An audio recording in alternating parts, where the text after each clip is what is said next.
এগুলো বাসি মিষ্টি, সবই বাসি মিষ্টি। এখানে এই যে চুল দেখা যাচ্ছে, ঠিক আছে, এই দেখেন চুল দেখেছেন।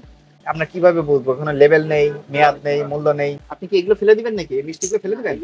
তাহলে আপনি এর সাথে এটা ফেলে দিবেন, এই কথা একই জিনিসের সাথে দুই কথা বললে হবে? আপনাকে আজকে সতর্কতামূলক 10,000 টাকা জরিমানা করা হবে। আপনার প্রতিষ্ঠানটা আমরা একটু দেখবো, তদারকিতে এসেছি। আপনাদের নামে এমন কমপ্লেন আছে, আপনারা পুরনো মিষ্টির সঙ্গে নতুন মিষ্টি মিক্সার করে ফেলেন। শিরা ফ্রিজে রেখেছেন কেন? সব কাজের তো একটা উদ্দেশ্য থাকে, তাই না? এটা রাখার কি কোনো প্রয়োজন আছে?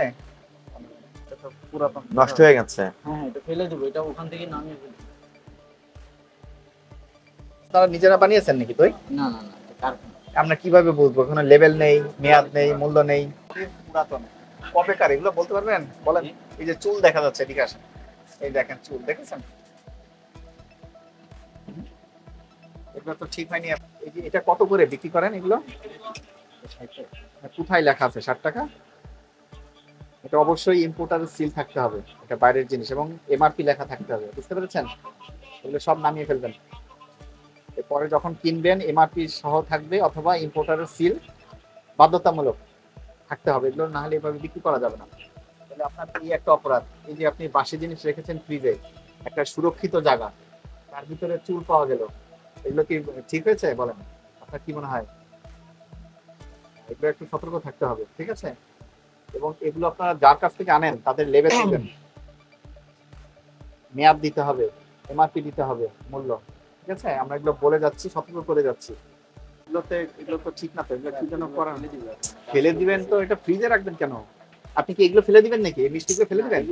তাহলে আপনি এর সাথে এটা ফেলে দিবেন, এই কথা একই জিনিসের সাথে দুই কথা বললে হবে? এগুলো বাসি মিষ্টি, সবই বাসি মিষ্টি। এখানে রেখে দিয়েছে, মানে কাস্টমারের কাছে এগুলো বিক্রি করবেন। আপনার টাটকা হলে এটা ওখানেই থাকতো, এটা সবই পুরাতন। এইটা কি করছেন? এটা কি শিরা নাকি? ফেলে দেবো।